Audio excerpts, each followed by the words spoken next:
Kita dulu ya. Jam 6 jam.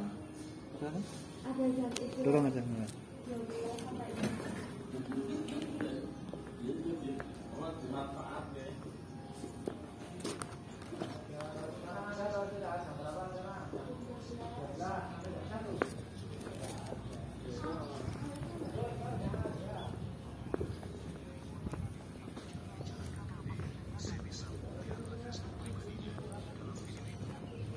Selamat siang Om.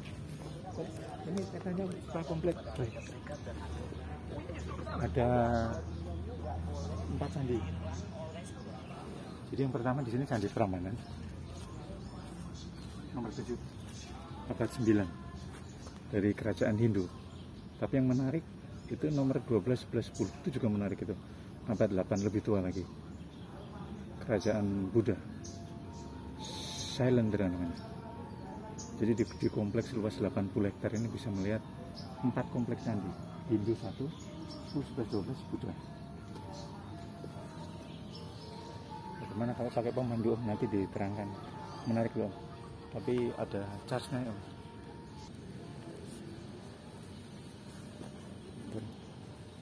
Oke, nanti kita ke sini, tempat yang sangat megah ini karena seluas 80 hektar. Nanti kita bisa membayangkan, oh berarti orang zaman dulu dengan hal yang terbatas bisa membangun candi-candi yang sampai sekarang bertahan sampai usia berapa? 1300 tahun yang lalu. Karena nomor 12 ini Candi Buddha. Candi Buddha, Candi Buddha, Candi Buddha, namanya Candi Sewu, Candi Buddha, Candi Lumbung. Jadi sebelum agama Timur Tengah masuk, ternyata orang zaman dulu menganut agama namanya Dharmik, agama dari India, Buddha, yang abad ke-8 di sana, 12, 11, 10. Tapi yang nomor 7 ini muda, abad ke-9, dinasti Sanjaya Hindu. Nanti kita bisa melihat hubungannya apa antara Sriwijaya di Sumatera, terus yang ada di Tarumanegara, kerajaan Hindu pertama di Pulau Jawa. Jadi kerajaan pertama Hindu di dunia, di Jawa, bukan di Yogyakarta, bukan di Prambanan, tapi di Tarumanegara, Bogor. Habis itu dengan di Jepara, Kalingga, dan kerajaan Sanjaya yang ada di Yogyakarta ini, sampai nanti yang di Bali. Pergunakan fokus pikiran karena kita nanti jalan ke sini ke sana kok seluas taman ini 80 hektar, bayangkan, bagus kan? Oke, mari beli wayang.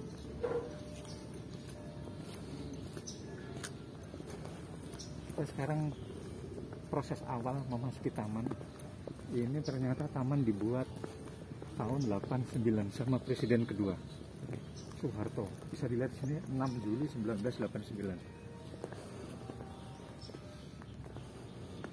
Mulainya tahun berapa? 1986. Jadi diperlukan waktu 3 tahun, mulai dari tahun 86 sampai 89 untuk bikin taman seluas 80 hektar ini. Mengapa 80 hektar? Karena yang 40 hektar buat Candi Hindu Prambanan yang 40 hektar buat Candi Buddha yang sana. Saat itu harga tanah masih sekitar 7.000 sampai 20.000 per meter tahun 86. Sekarang udah berapa? Minimal 2 jutaan di sini. Jadi batu yang kita injak sekarang ini adalah batu baru tahun 1986. Tapi batu-batu yang di depan kita usianya sudah 1.200 tahun yang lalu. Sama-sama batu ya.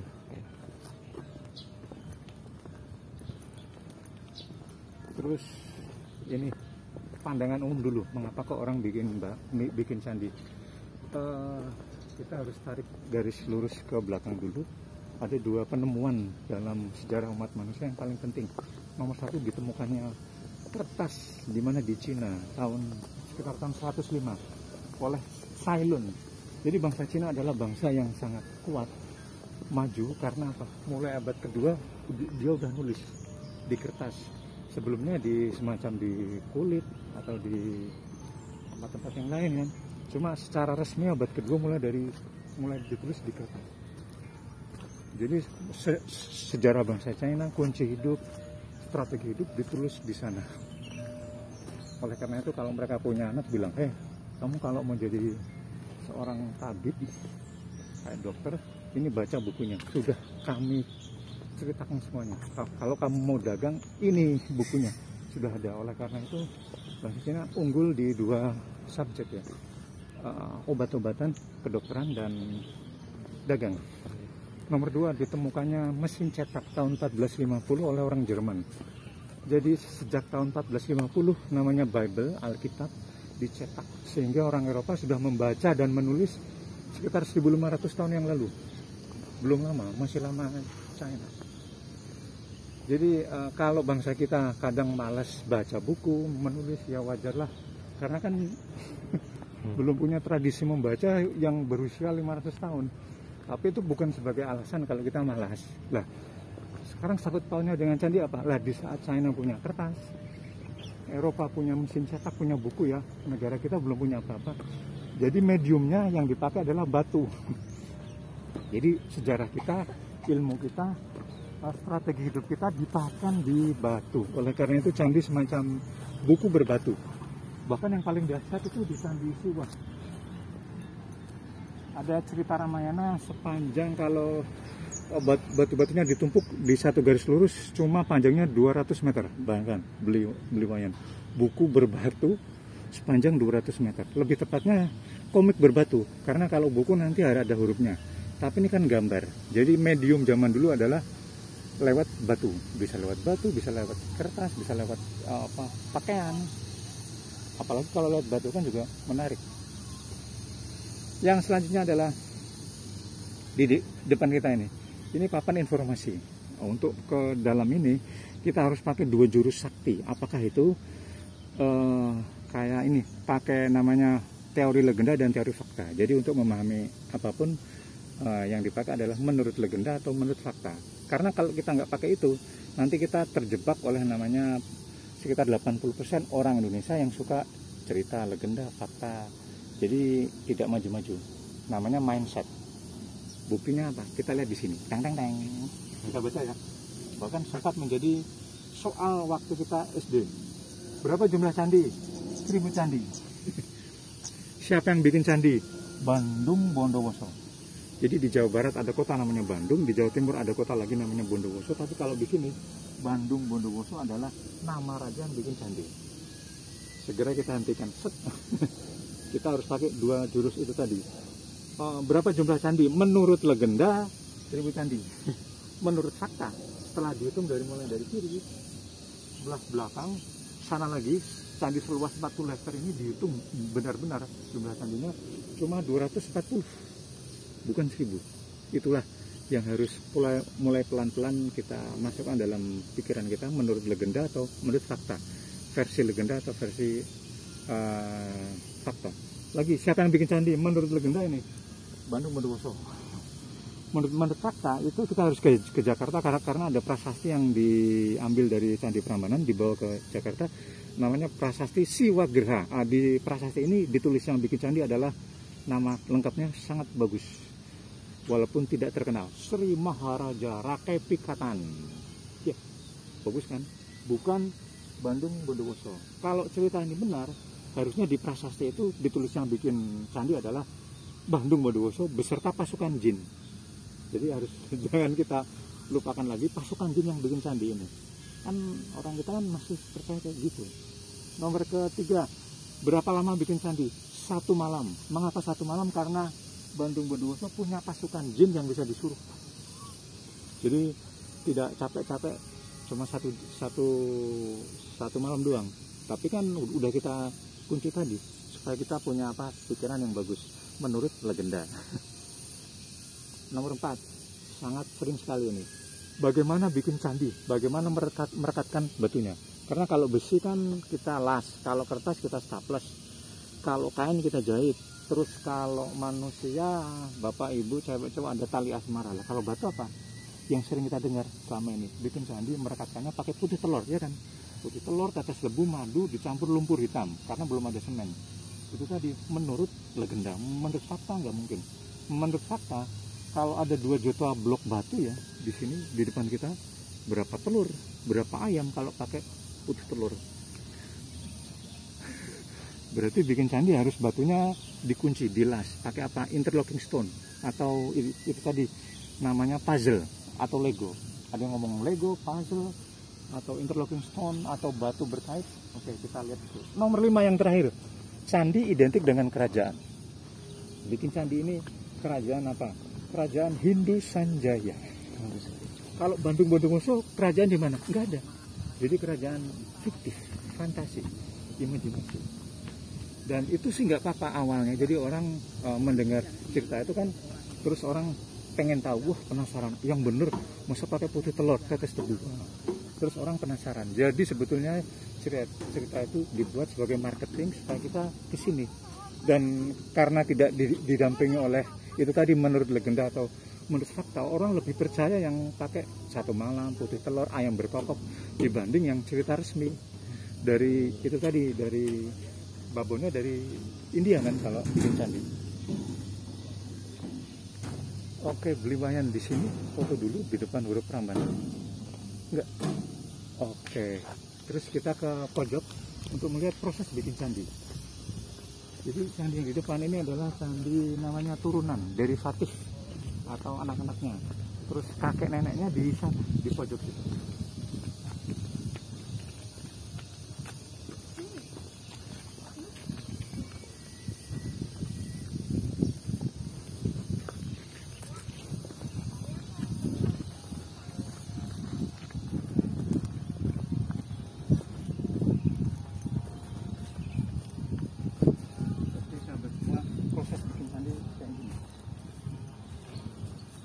Diawali oleh sebetulnya mau bikin rumah, mau bikin makanan, bikin pakaian, apalagi bikin candi, diawali oleh pikiran. Jadi pikiran lebih dulu ada dibanding candinya, dibanding gentengnya, dibanding bendanya. Nah, pikiran ini ditulis dalam buku sakti namanya Silpa Sastra. Sastra adalah tulisan, silpa adalah arsitektur. Jadi buku arsitektur dari India.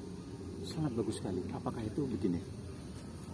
Kalau kita tanya gini, namanya kan terbatas. Jadi sesuatu yang terbatas bisa menjadi tak terbatas kalau ada mantra.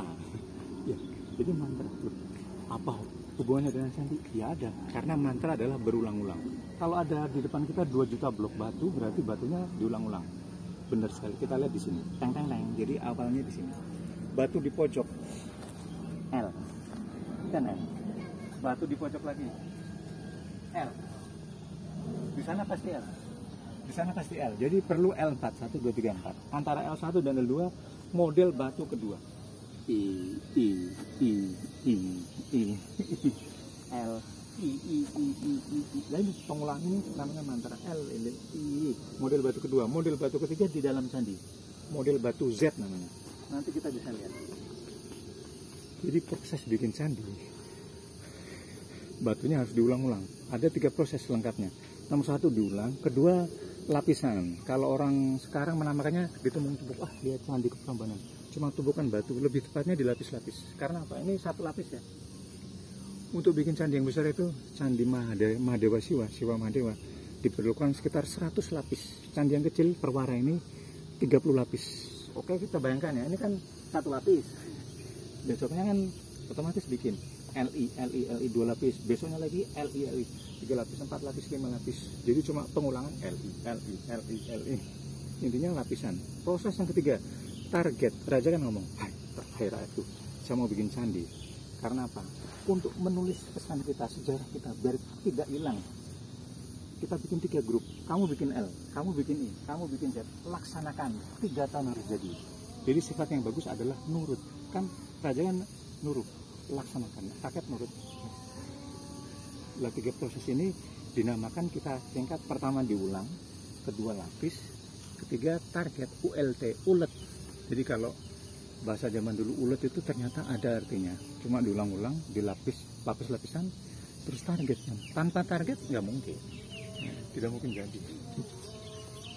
Lah salah satu sifat bagus ternyata nurut itu tadi dilambangkan oleh kakak tua. Nanti di sandi akan kita lihat beli wayang kakak tua yang saling berhadapan dan menganggukkan kepala. Karena kan kakak tua kan ngangguk-ngangguk, nggak ada kakak tua yang menggelengkan kepalanya, nggak ada. Kalau zaman sekarang lambang negara kita kan burung Garuda, apa nengok kanan ya. Zaman kerajaan dulu lambangnya kakak tua.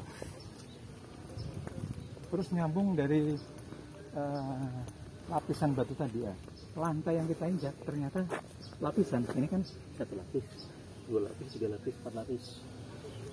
Ini model batu I semua. Kalau lihat di pojok pasti L. Ini namanya mendatar horizontal. Kalau vertikal berdiri, jadilah candi Brahma, candi Siwa, candi Wisnu. Itu bagaimana merekatkan batu lah. Ini kan dari ini ke sini direkatkan. Lah, menjawabnya bagaimana? Dengan kalimat sakti itu tadi. Menurut legenda, merekatkannya pakai putih telur, dikasih putih telur. Yang lengkap putih telur, tetes tebu, madu, campur lumpur hitam. Kita menjadi mundur. Nah, mungkin masa pakai putih telur. Di India nggak ada cerita putih telur. Lah, menurut fakta, nanti kita bisa lihat namanya sistem pengunci. Kita lihat sekilas di sini lambang itu tadi, kakak.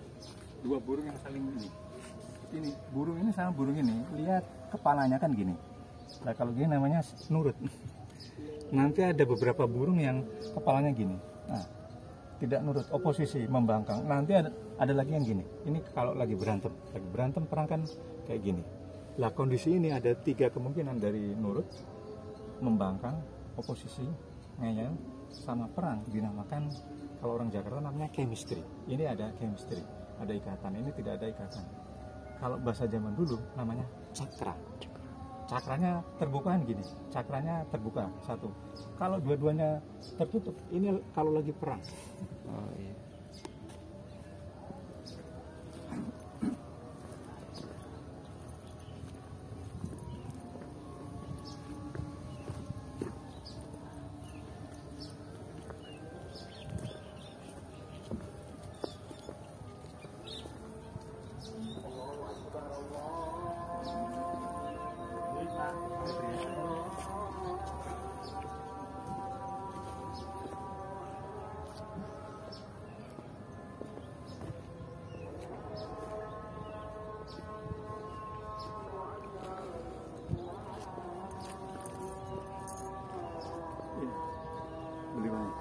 Kalau di rumah kan ada iPad, ini tas iPad ya, ini touchpad, kertas iPad, harus di touchscreen.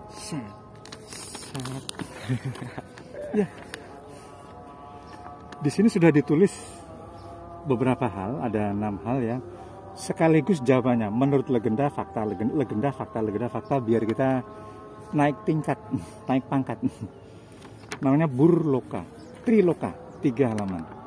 Jadi jumlah candi 1000 candi, menurut legenda 1000 candi, menurut fakta 240. Mengapa 240? Karena dibagi menjadi 2. Halaman pertama yang atas sana itu ada 16 candi. Halaman pertama ada 16 candi. Halaman kedua ada banyak sekali, ini bisa dibaca di sini, 224 candi. Jadi kalau kita hitung pelan-pelan ya. 1, 2, 3, 4, 5, 6, 7, 8, 9, 10, 11, 12, 13, 14, 15, 16, 17, semuanya di depan kita ini. Karena yang kita lihat cuma 25%, cuma begini doang. Ini kan timur, sana barat, utara, selatan. Jadi kalau kita terbang, bentuk candinya semacam ini. Yang sudah dibangun lagi, jadi kalau kita ada rumah rusak, dibangun lagi, namanya renovasi. Kalau candi, restorasi. Kalau makan di hotel, di restoran, hampir mirip. Jadi candi yang sudah dipugar lagi atau restorasi ada 6. 1, 2, 3, 4, 5, 6. Jadi yang kiri itu sebelah, nah yang sana itu. Tanggal 22 Desember 2022 tahun ini selesai. Sebelum Natal ini. Yang ini. Terus yang ini di depan kita. 1954 Belanda yang merestorasi. Ini 2015 Indonesia. Kan sangat berbeda antara candi ini sama candi sana. Ini lebih bagus, batunya masih asli, banyak sekali. Sekitar berapa? Sekitar 70%, 80% batunya asli. Ini lihat, batunya yang asli paling berapa? 20%. 80% batunya baru semua. Yang ini yang sana. Restorasi zaman Belanda juga, 55. Ini yang belakang sana. Jadi kalau dulunya ada 224 candi yang sudah direstorasi, kita hitung ya. 1, 2, 3, 4, 5, 6. Tinggal mengurangi 6. Jadi akan ada 218 candi yang akan direstorasi. Kalau satu candi 1 tahun, 218 tahun baru selesai. Biayanya satu candi 1 M, 218 M. Baru selesai. Jadi kita punya anak lagi, baru selesai. 218 tahun untuk semacam ini. Apa enggak dahsyat ini? Karena kurang publish, kurang promosi, tidak terkenal. Padahal ini warisan budaya. Sudah menjadi pusat Hindu sedunia, bukan se-Indonesia, sedunia ini. Sudah dideklar sekitar bulan apa ya? Kalau nggak salah Februari itu. Mari beli wayang buat kenang-kenang dari Prambanan. Master plan-nya kayak gini.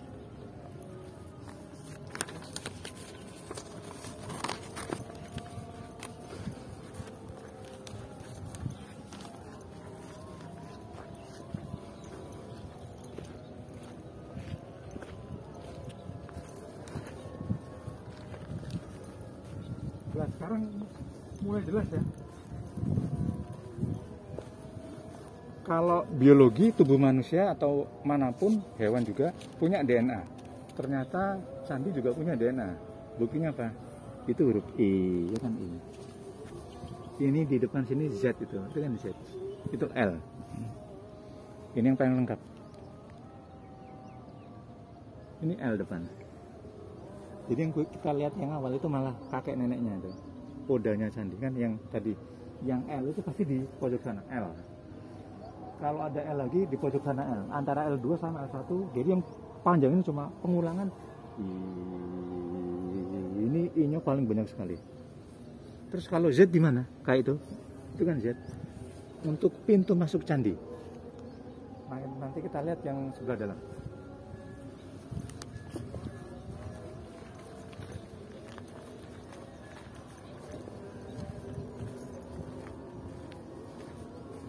Kalau manusia kan ada kaki manusia, tubuh manusia, kepala manusia. Termasuk candi. Kita ganti ini kaki candi. Tubuh candi hilang, kepala candi hilang. Jadi tubuh dan kepala sekitar 80% hilang. Ini yang ada cuma kaki candinya saja.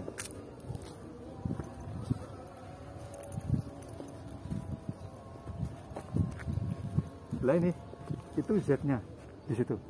Ini kan pintu masuknya. Untuk lebih jelasnya kita gambar di sini. 5 menit ya. Ini proses bikin candi menurut diri saya. L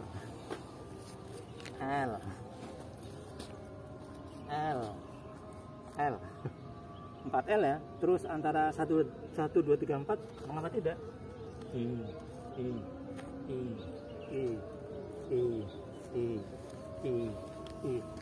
Inilah yang dinamakan kekuatan kita, mantra, pengulangan.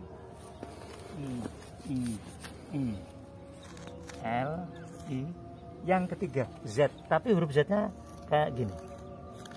Kalau di sekolah kan Z-nya kayak gini. 45 derajat, ini 90 derajat. Z khusus pintu masuk. Kalau pintu masuknya mau dari sini ya, iya. Kita bikin Z-nya di sini.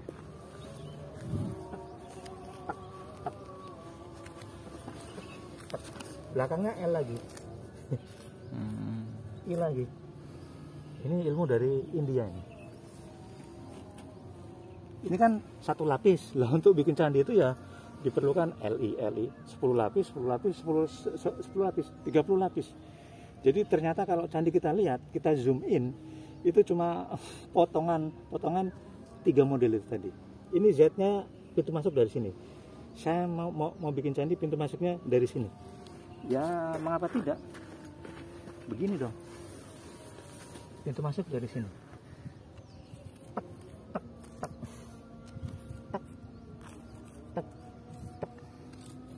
Ini juga sama. Nah, jadilah sini. Ya kan? Pintar ya. Yang bagus itu hanya dengan 3 model batu jadilah candi semua ini. Kan orang zaman dulu sudah belajar dari India. Sesuatu yang terbatas bisa menjadi tak terbatas kalau ada mantra. Mantra adalah pengulangan. Kita belum mencari, belum ketemu Z. Paling banyak L sama I kan. Nah, ini Z.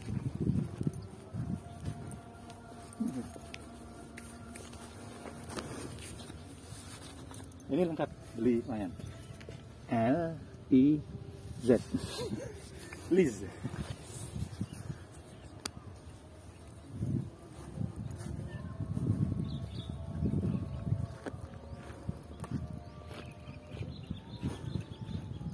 Jadi tugas namanya para pekerja itu nyusun namanya garis kontinuitas. Ini L lapisan buat kaki candi, tubuh candi atau kepala candi. Itu yang sulit. Dan yang masih misteri zaman sekarang adalah ada 2. Bagaimana mau motong batunya dan mengukir batunya tidak pecah loh. Karena kalau orang zaman sekarang tidak tahu apa urat batunya, kalau kita pahat bisa pecah. Jadi batunya relief batunya benar-benar seperti apa? Di print. Bukan di print lewat kertas, tapi di print pakai batu.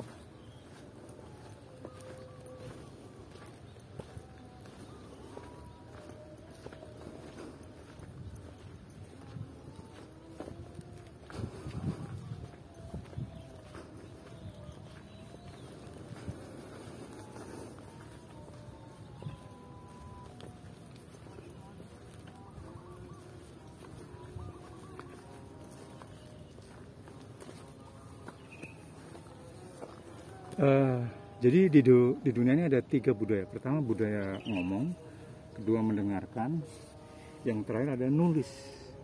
Bangsa yang maju pasti harus nulis. Contohnya di depan kita ini. Ini tugu pembatas antara Jogja dan Jawa Tengah. Jadi ini kita sekarang di Yogyakarta. Kalau di sana ini di Jawa Tengah, di sana di Yogyakarta. Kayak Bali Lombok, batasnya kan sungai, laut, gunung. Nah, mengapa kok batasnya malah tanah? Jadi di sekitar ini pasti ada sungai. Di mana? Di belakang pohon ini ada sungai besar. Logikanya batas antara Jogja sama Solo, kerajaan namanya Kesultanan Jogja dan Kasunanan Solo itu batasnya di sungai sana. Tapi kok mengapa bisa sampai sini? Karena Belanda. Tahun 1755 Belanda memecah dengan strategi divide et impera, memecah belah dan mengadu domba. Jadilah timbul 2 kerajaan, Kesultanan Jogja, Kasunanan Solo 1755. Saat itu belum ada batasnya, nggak tahu batasnya sebelah mana, kan belum ditulis. Lah, yang kiri Solo, yang kanan Jogja. Terus ada makam raja di Yogyakarta, Imogiri, sekitar dari sini 50 km. Jadi kalau ada kerabat Solo yang meninggal harus dibawa ke sana. Tapi karena 2 kerajaan yang berbeda, para saudara family yang dari Solo yang ke Jogja ditahan. Yang dari Solo mau ke Jogja ditahan, nggak boleh masuk Jogja. Berhenti di sebelah candi sini, sebelah selatan candi. Hop, nggak boleh. Ini wilayah kerajaan saya. Hanya yang boleh ke sana itu para yang bawa jenazah. Rajanya nggak boleh, harus pulang. Lah kasus ini berulang-ulang. Belanda lihat, kok kayak gini, berarti harus saya bikin batas. Yang bikin batas malah Belanda. Didirikanlah palang dari kayu. tua. Di sebelah selatan candi sini. Terus dari sana ditarik garis batas sampai sini. Karena perbatasan yang kalau kita tarik garis lurus menabrak candi, terus bisa belok ke sana sampai belok ke sini. Terus dana Belanda publish. Bentar, ini Jogja sama Solo. Karena belum ada batas, saya bikin batas. Jadi mulai dari sana ke timur ke kiri masuk Solo, ini masuk Solo, sana masuk Jogja. Sebelah depan kita, barat kita. Mulai dari situ Belanda kan nulis, habis itu semua mengikuti. Oh ya, batasnya ini. Berarti kan pintar Belanda kan. Harusnya dari pihak Solo saat itu bisa nego. Sebentar, ini kerajaan tanah kami nih, batasnya situ sungai, bukan ini. Jadi karena tulisan, karena kurang lobby, sampai sekarang semuanya jadi. Coba kita tarik garis lurus, termasuk ini, jalan ini baru sih ini. Aneh ya. Yang sana Solo, ini Jogja. Pas, batasnya pas gitu ini. Ini beli, pas di sini. Ini Jogja. Ini Solo. Gitu.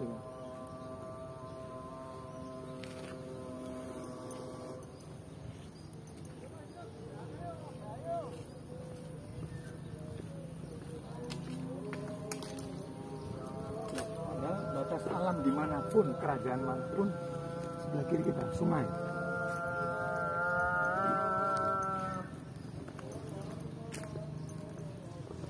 Oke, Candi Prambanan tepatnya tahun 856 abad 9. Di depan kita ini kita menuju Candi Buddha, lebih tua lagi.